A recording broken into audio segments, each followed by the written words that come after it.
Good morning student, online ক্লাসে সবাইকে স্বাগত। জৈব রসায়ন অধ্যায়ে আমরা ইউপ্যাক নামকরণ পদ্ধতি পর্যন্ত আলোচনা করেছি। এবার এর পরবর্তী বিষয়গুলো নিয়ে আমি আলোচনা করছি। প্রথমেই প্যারাফিন কাকে বলে, বা অ্যালকেন জাতীয় যৌগ যেমন মিথেন, ইথেনকে প্যারাফিন যৌগ বলা হয় কেন?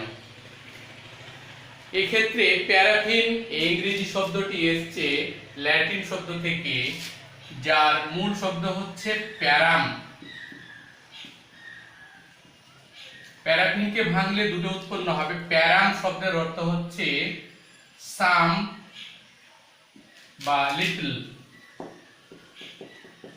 অল্প বা সামান্য। আর অ্যাফিনিস শব্দের অর্থ হচ্ছে রিঅ্যাক্টিভিটি,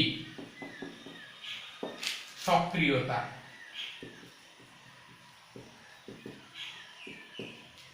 এখানে অ্যালকেন জাতীয় যৌগ যেমন মিথেন,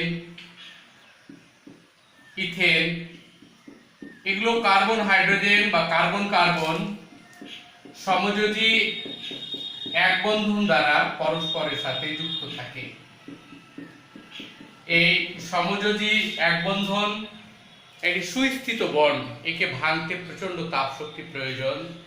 এই জন্য এই অ্যালকেন জাতীয় যৌগগুলো রাসায়নিক বিক্রিয়াটা খুব কম সক্রিয়, এই জন্য এদেরকে প্যারাফিন যৌগ বলে। এরা কেবলমাত্র প্রতিস্থাপন বিক্রিয়ায় অংশগ্রহণ করে।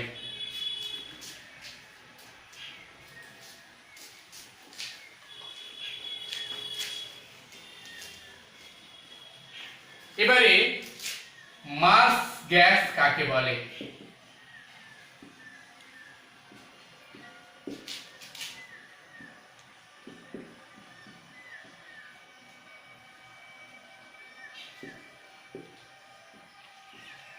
ইংরেজিতে মার্সিল্যান্ড। মার্সিল্যান্ড শব্দের অর্থ হচ্ছে জলাভূমি।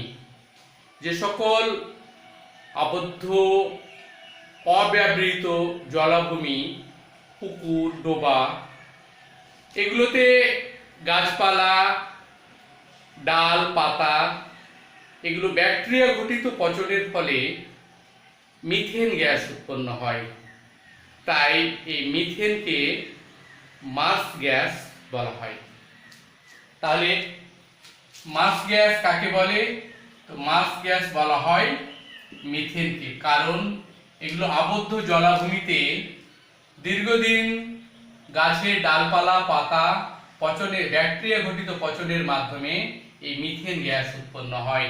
এই জন্য মিথেনকে মার্স গ্যাস বলা হয়। এর সঙ্গে সম্পর্কযুক্ত একটি আরো কোয়েশ্চেন, আলিয়া উইলো দা উইস্ট, আলিয়া কাকে বলে? বা বিগত মাধ্যমিক পরীক্ষায় এসেছে যে কর্দমাক্ত জলাভূমিতে রাতের বেলায় দপ করে আলো জ্বলে উঠে। এই আলো জ্বালানোটা কি কোনো ভৌতিক ব্যাপার? এতে কি কোনো ভুতুড়ে কাণ্ড, না এটা একটা প্রাকৃতিক ঘটনা? এখানে আমরা দেখতে পাবো যে রাতের বেলায় কর্দমাক্ত জলাভূমিতে যে অবৃত ডোবা, পুকুর আছে, এগুলোতে সাধারণত আগুন জ্বলে ওঠে। এর কারণ হচ্ছে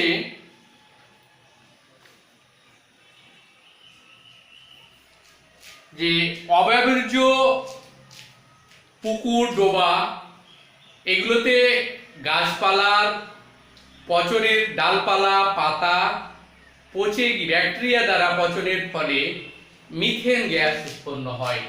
তাহলে ডালপালা পচে প্রথম যে গ্যাসটা উৎপন্ন হচ্ছে, এটি একটি জৈব গ্যাস, মিথেন উৎপন্ন হয়।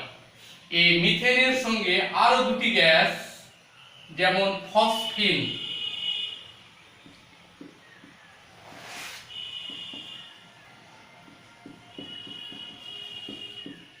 ফসফিন উৎপন্ন হয় এবং তার সঙ্গে অপর একটি গ্যাস ফসফরাস ডাইহাইড্রাইড।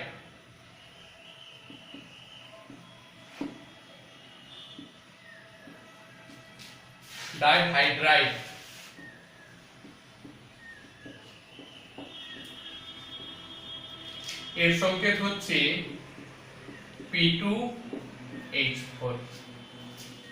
এই তিনটি গ্যাসের মধ্যে ফসফরাস ডাইহাইড্রাইড এটি বায়ুর অক্সিজেনের সংস্পর্শে আসলেই আগুন জ্বলে ওঠে এবং মিথেন এবং ফসফিন দাহ্য গ্যাস, ফলে মিথেন এবং ফসফিন গ্যাস দুটো জ্বলতে থাকে। এই জ্বলার পরে আবার যখন মিথেন গ্যাস ফুরিয়ে যায় তখন বন্ধ হয়ে যায়, নিভে যায়। আবার হয়তো কিছুক্ষণ পরে গাছের কোনো ডালপালা সেই ডোবা অংশতে যদি পড়ে যায় তাহলে সেখানে বুদবুদ আকারে আবার এই মিথেন, ফসফিন এবং ফসফরাস ডাইহাইড্রাইড বেরিয়ে আসে। এক্ষেত্রে আবার আগুন জ্বলে ওঠে। তাহলে এটি হচ্ছে একটি প্রাকৃতিক ঘটনা। কর্দমাক্ত জলাভূমিতে যে রাতের বেলায় আলো জ্বলে, আগুন জ্বলে, সেটা হচ্ছে একটি প্রাকৃতিক ঘটনা, এটা কোনো ভুতুড়ে ব্যাপার নয়।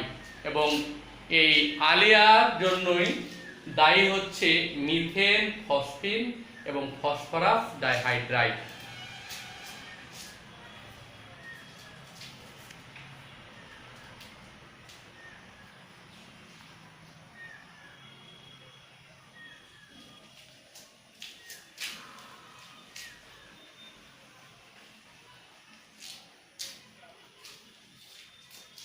এবারে একটি প্রশ্ন 1 মার্কের জন্য। একটি সরলতম হাইড্রোকার্বন বা জৈব যৌগের নাম করো। প্রকৃতিতে প্রায় 70 লক্ষের উপরে হাইড্রোকার্বন যৌগ বা জৈব যৌগ আছে। এদের মধ্যে সবচেয়ে সরল তম মৌল হচ্ছে, যৌগ হচ্ছে মিথেন।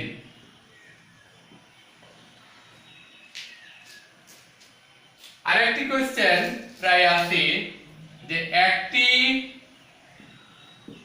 জৈব গ্রিন হাউস গ্যাসের নাম বলো।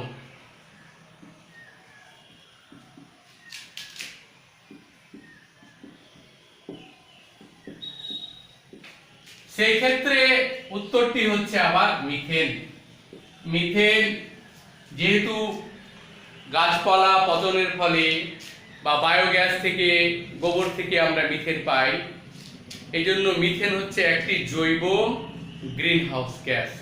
তোমরা নবম শ্রেণীতে গ্রিন হাউস গ্যাস সম্পর্কে পড়েছো যে পৃথিবীকে বায়ুমণ্ডল পরিবেষ্টিত করে রেখেছে। এখানে বায়ুমণ্ডলের প্রধান গ্রিন হাউস গ্যাস হচ্ছে কার্বন ডাই অক্সাইড, তারপরে নাইট্রোজেনের যে সকল অক্সাইড সমূহ, জলীয় বাষ্প এবং তাতে সামান্য পরিমাণে মিথেন গ্যাসও থাকে। এখন সূর্য থেকে আগত আলোক রশ্মি, এর সঙ্গে আলোক তরঙ্গ এবং তাপ তরঙ্গ দুটোই পৃথিবীতে আসে। এরা ভূপৃষ্ঠকে উত্তপ্ত করার পর যখন অবলোহিত রশ্মি রূপে যখন ফিরে যায়, আসে ক্ষুদ্র তরঙ্গ হয়ে, প্রতিফলিত হওয়ার পরে তরঙ্গ দৈর্ঘ্য বড় হয়ে যায়। এই আসার সময় মিথেন বা কার্বন ডাই অক্সাইড এরা তাপ তরঙ্গকে বাধা দেয় না, কিন্তু বিকীর্ণ অবস্থায় অবলোহিত রশ্মি যখন ফিরে যায় তখন এই তরঙ্গ দৈর্ঘ্যকে শোষণ করে আবার পৃথিবীর দিকে পাঠিয়ে দেয়। ফলে ভূপৃষ্ঠ এবং তার সংলগ্ন পরিবেশ ধীরে ধীরে উত্তপ্ত হয় এবং পৃথিবীর গড় উষ্ণতা বাড়তে থাকে। তাই মিথেনকে গ্রিন হাউস গ্যাস বলা হয়।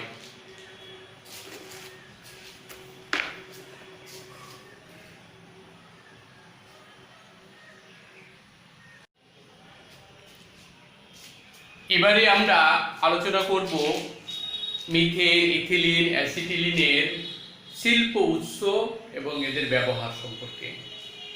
শিল্প উৎসর ক্ষেত্রে এই মিথেন, ইথিলিন, অ্যাসিটিলিনগুলো ব্যারেল হিসাবে লক্ষ লক্ষ ব্যারেল বা লক্ষ লক্ষ কিলোগ্রাম এই হিসাবে প্রস্তুত করা হয়। এখন মিথেনের শিল্প উৎস কি? তাহলে মিথেনের 1 নম্বর শিল্প উৎস হচ্ছে প্রাকৃতিক গ্যাস, যে সিএনজি গ্যাস। সিএনজির মুখ্য উপাদান হচ্ছে মিথেন। প্রাকৃতিক গ্যাসে প্রায় 80% মিথেন থাকে। 2 নম্বর হচ্ছে পেট্রোলিয়াম বা ক্রুড অয়েল।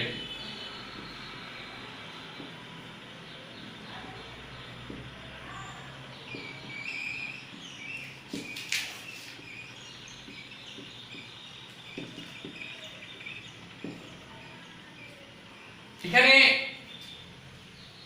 অপরিশোধিত পেট্রোলিয়াম একে বলা হচ্ছে ক্রুড অয়েল। এই অপরিশোধিত পেট্রোলিয়ামগুলোকে আংশিক পাতন পদ্ধতিতে পরিশোধন করার সময় 25 থেকে 30 ডিগ্রির নিচে যে গ্যাস আকারে পাওয়া যায় সেই পেট্রোলিয়াম জাত দ্রব্যকে বলা হচ্ছে, সেখানে তাতে মিথেন গ্যাস পাওয়া যায়। আর 3 নম্বর হচ্ছে বায়োগ্যাস, গোবর গ্যাস। এই বায়োগ্যাসেও মিথেন থাকে। 4র্থ উৎস হচ্ছে কোল গ্যাস। এখানে কয়লার অন্তর্দহন পাতন করলে যে কয়েকটি গ্যাস উৎপন্ন হয় তার মধ্যে মিথেন গ্যাসও থাকে, তাই কোল গ্যাস একটি উৎস হচ্ছে মিথেনের। মিথেন এর ব্যবহার সম্পর্কে আমরা আলোচনা করব যে মিথেন গ্যাস প্রধানত গার্হস্থ্য কাজে বা ইন্ডাস্ট্রি, শিল্পর ক্ষেত্রে জ্বালানি হিসাবে ব্যবহার করা হয়।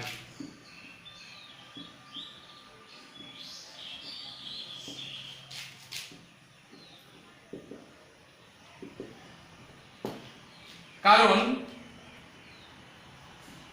1 মোল মিথেন, এখানে 1 মোল সমান হচ্ছে কার্বন 12, হাইড্রোজেন 4 সমান হচ্ছে 16 গ্রাম।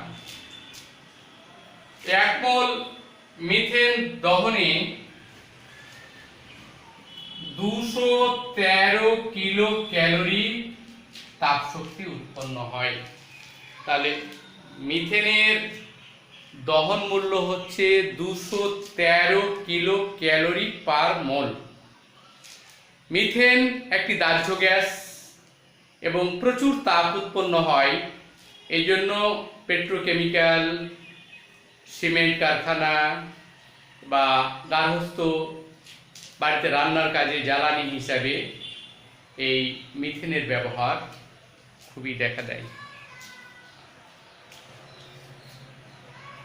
2 নম্বর ব্যবহার হচ্ছে মিথেনের মিথানল,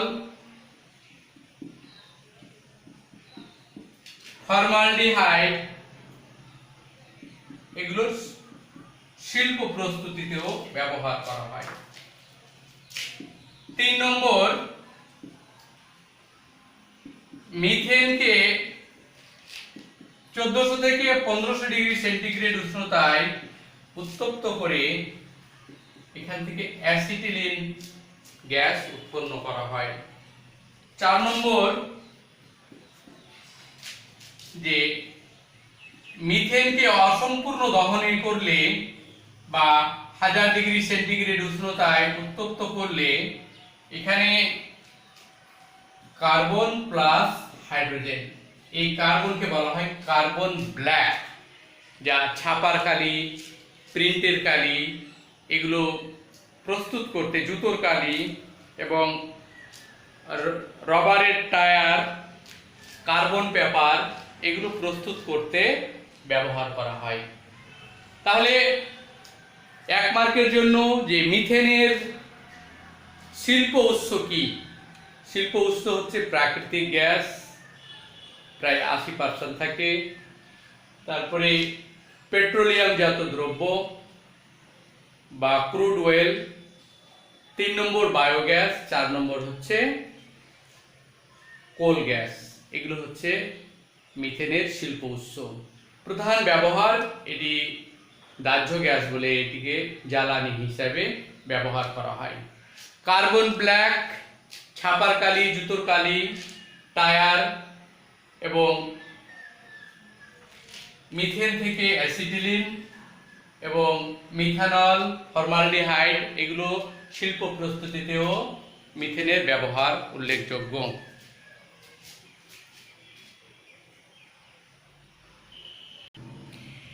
এবারে আলোচনা করব ইথিলিনের শিল্প উৎস নিয়ে। যে ইথাইল অ্যালকোহল বা ইথানল, এটিকে অ্যালুমিনা উপস্থিতিতে 300 থেকে 360 ডিগ্রি সেন্টিগ্রেড উষ্ণতায় উত্তপ্ত করলে ইথানল বাষ্প থেকে জল অপসারিত হয়ে ইথিলিন উৎপন্ন হয়। এটি শিল্পক্ষেত্রে বা পরীক্ষাগারে ইথানল থেকে ইথিলিন প্রস্তুত করা হয়। 2 নম্বর হচ্ছে যে পেট্রোলিয়াম বা প্রাকৃতিক গ্যাস। এই প্রাকৃতিক গ্যাস থেকে সাধারণত ইথেন পাওয়া যায়। এই ইথেনকে 600 ডিগ্রি সেন্টিগ্রেড উষ্ণতায় ক্র্যাকিং করে, ক্র্যাকিং বলতে তাপ ভাঙন পদ্ধতি, যে জৈব বড় অণু এটাকে তাপ প্রয়োগ করে ভেঙে ছোট ছোট অণুতে পরিণত করা বলা হয় ক্র্যাকিং পদ্ধতি। তাহলে ইথেনকে 600 ডিগ্রি সেন্টিগ্রেড উষ্ণতায় ক্র্যাকিং করে ইথিলিন উৎপন্ন করা হয়। এবারে আমরা ইথিলিনের ব্যবহার সম্পর্কে জানব।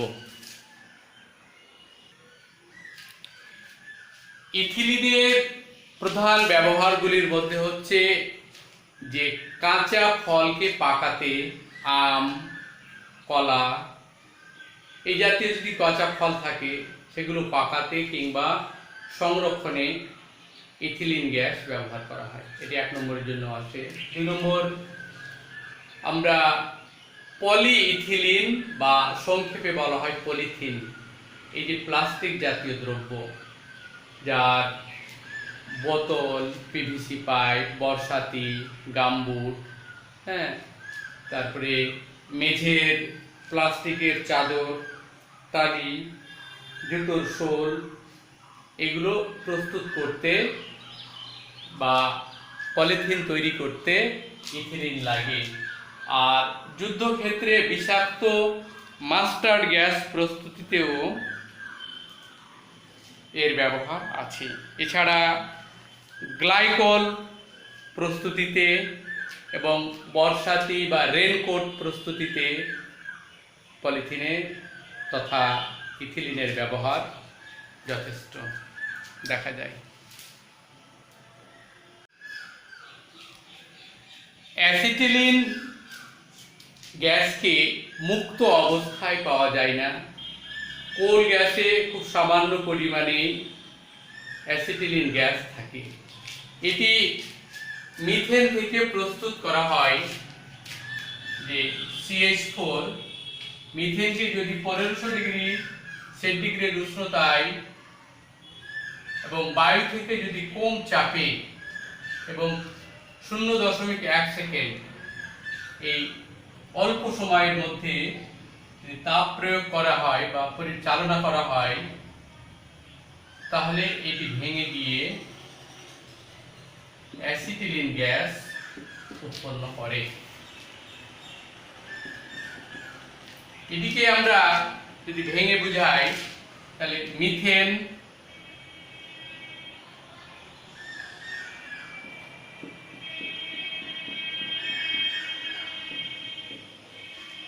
CH4 প্লাস আরো 1 অণু মিথেন,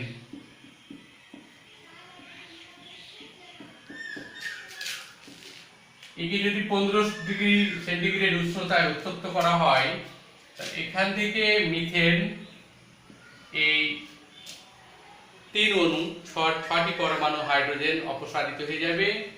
CH এবং অপরদিকে CH এই ত্রিবন্ধন দ্বারা পরস্পরের সাথে যুক্ত হয়ে অ্যাসিটিলিন উৎপন্ন করবে।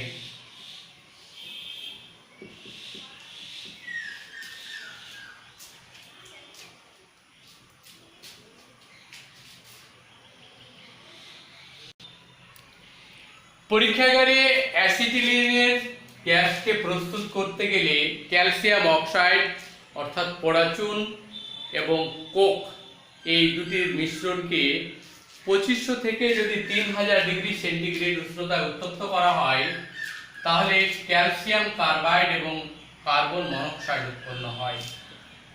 এই পোড়াচুন এবং কোক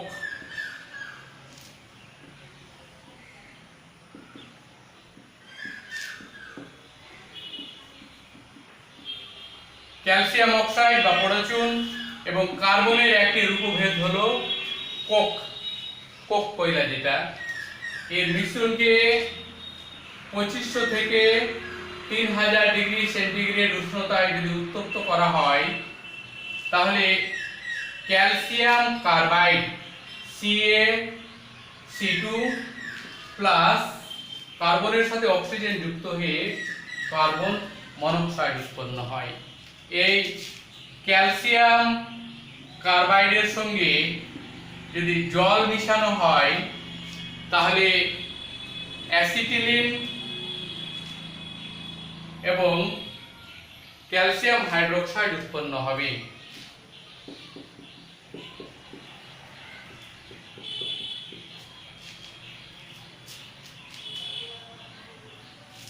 তাহলে এইভাবে পরীক্ষাগারে দুটি ধাপে উৎপন্ন করা হয়। ক্যালসিয়াম অক্সাইডের সঙ্গে কোক মিশিয়ে 2500 থেকে 3000 ডিগ্রি সেন্টিগ্রেড উষ্ণতায় উত্তপ্ত করলে ক্যালসিয়াম কার্বাইড এবং কার্বন মনোক্সাইড উৎপন্ন হয় এবং এই ক্যালসিয়াম কার্বাইডের সঙ্গে জল মেশাতে গেলে অ্যাসিটিলিন এবং ক্যালসিয়াম হাইড্রোক্সাইড বা পলিচুন পাওয়া যায়। তাহলে অ্যাসিটিলিনের যদি শিল্প উৎস যদি বলা হয় তাহলে মিথেন থেকে অ্যাসিটিলিন গ্যাস পাওয়া যায় এবং প্রাকৃতিক গ্যাস থেকেও পাওয়া যায়।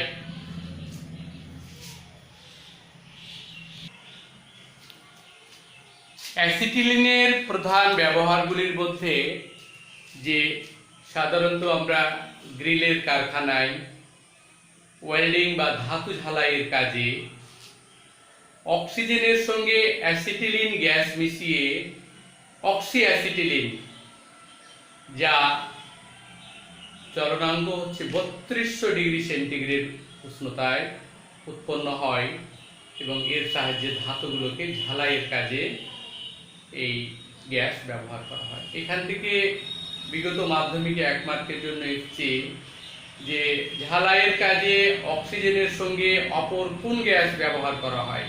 তাহলে ঝালাইয়ের ক্ষেত্রে অক্সিজেনের সঙ্গে অ্যাসিটিলিন গ্যাস যুক্ত হয়ে অক্সিঅ্যাসিটিলিন গ্যাস উৎপন্ন হয়, যা দহনে প্রায় 3200 ডিগ্রি সেন্টিগ্রেড উষ্ণতা উত্তপ্ত হয় এবং এই ধাতু ঝালাইয়ের কাজে ব্যবহার করা হয়।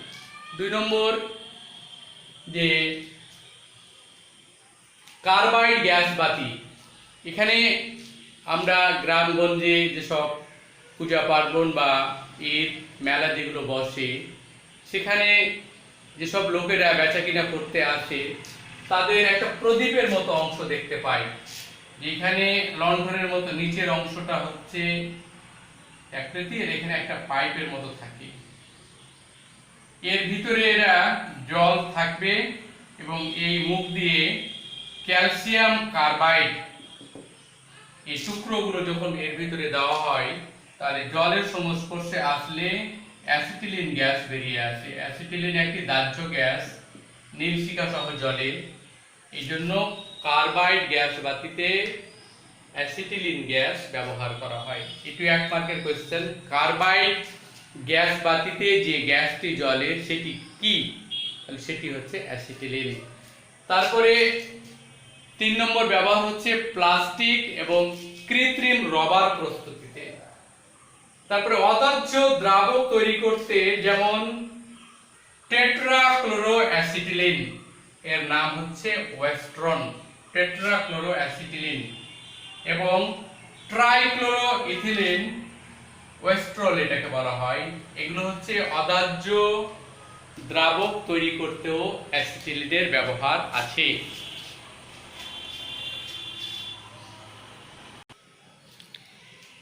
পরীক্ষাগারে মিথেন তৈরির প্রারম্ভিক উৎস কি?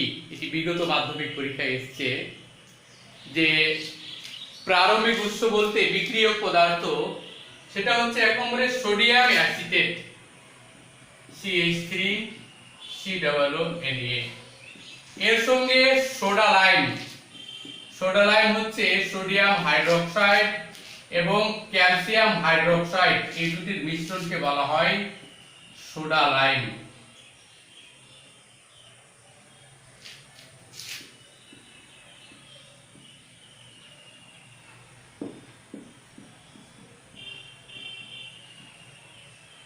সোডিয়াম অ্যাসিটেট এবং এই সোডা লাইম, সোডিয়াম হাইড্রোক্সাইড এবং ক্যালসিয়াম হাইড্রোক্সাইড যে মিশ্রণ, এটিকে যদি উত্তপ্ত করা হয় তাহলে মিথেন এবং সোডিয়াম কার্বনেট উৎপন্ন হবে।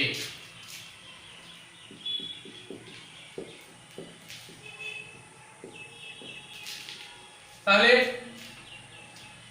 মিথেন তৈরির প্রারম্ভিক উৎস হচ্ছে সোডিয়াম অ্যাসিটেট এবং সোডা লাইম।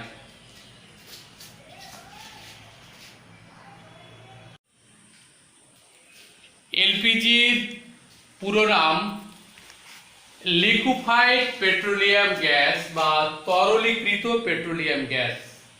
এর শিল্প উৎস হচ্ছে প্রাকৃতিক গ্যাস, যেখানে ভূগর্ভে অবেদ্য শিলা স্তরগুলিতে পেট্রোলিয়াম জমা থাকে, তার উপরেই এই প্রাকৃতিক গ্যাসগুলো সঞ্চিত থাকে, সেখান থেকে এলপিজি সংগ্রহ করা হয়।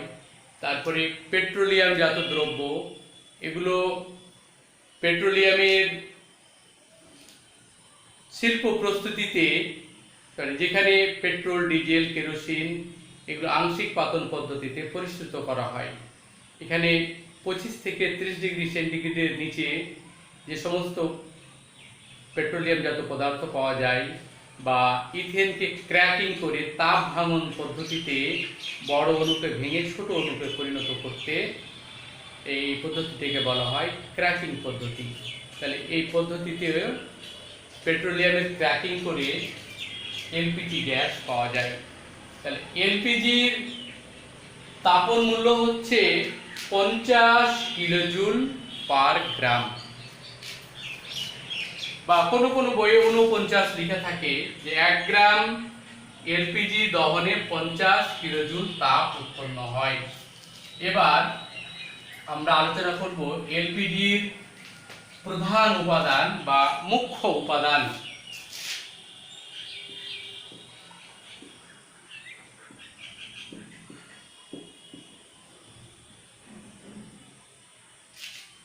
এলপিজির মুখ্য উপাদানগুলির মধ্যে হচ্ছে নরমাল বিউটেন,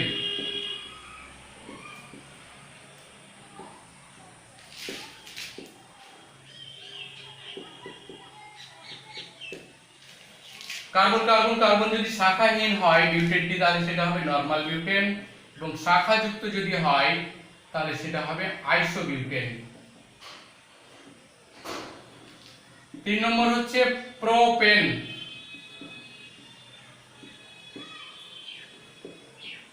C3H8। 4 নম্বর হচ্ছে প্রোপিন,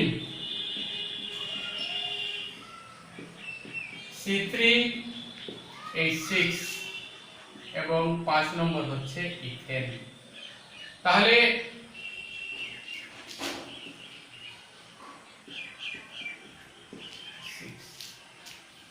এলপিজির মুখ্য উপাদান কি যদি এটা জিজ্ঞেস করা হয়, তাহলে সেক্ষেত্রে হচ্ছে নরমাল বিউটেন বা বিউটেন।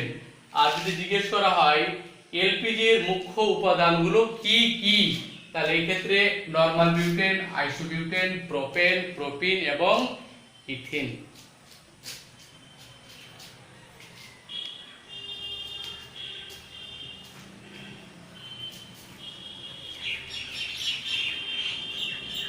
এলপিজি একটি গন্ধহীন গ্যাস। এগুলোকে সাধারণত লোহার সিলিন্ডারে চাপ প্রয়োগে ঠান্ডা করে ভর্তি করা হয়, এটি তরলে পরিণত করা হয়, তরলীকৃত। যাই হোক, এই ভারতবর্ষে দুটো কোম্পানি এটি সরবরাহ করে, তোমরা জানো, যে একটা হচ্ছে ইন্ডেন আর একটা হচ্ছে ভারত গ্যাস, হিন্দুস্তান পেট্রোলিয়াম বা ভারত পেট্রোলিয়াম। এই পেট্রোলিয়ামজাত দ্রব্য থেকে এলপিজি গ্যাস উৎপন্ন করে। এলপিজি গ্যাস একটি গন্ধহীন গ্যাস, কিন্তু এটি অসাবধানবশত যদি লিক হয়ে যায় তাহলে রান্নার ঘর বা গোডাউন ঘরে সেখানে বিস্ফোরণ ঘটার সম্ভাবনা থাকে। তাই ইথিলিনকে কটু গন্ধযুক্ত করতে বা উগ্র গন্ধযুক্ত তৈরি করতে এর সঙ্গে একটি পদার্থ মিশানো হয়, সেটা হচ্ছে ইথাইল মারক্যাপটেন বা মিথাইল মারক্যাপটেন।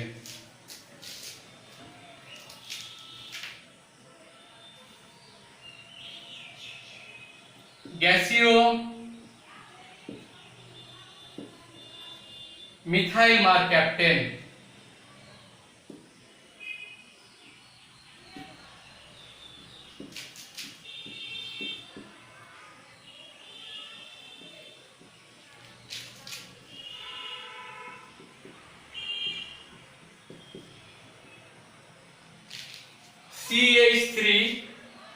CH3SH বা উদ্বায়ী তরল ইথাইল মারক্যাপটেন।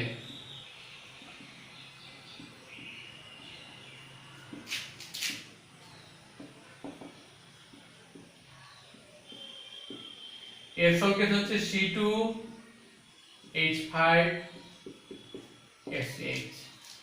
এটি একটি সালফার ঘটিত যৌগ এবং খুবই উগ্রযুক্ত।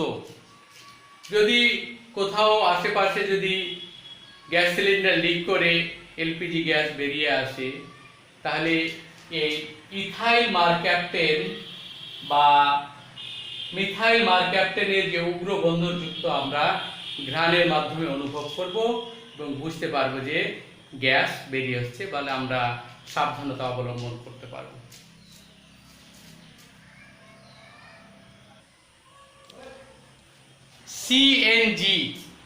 সিএনজির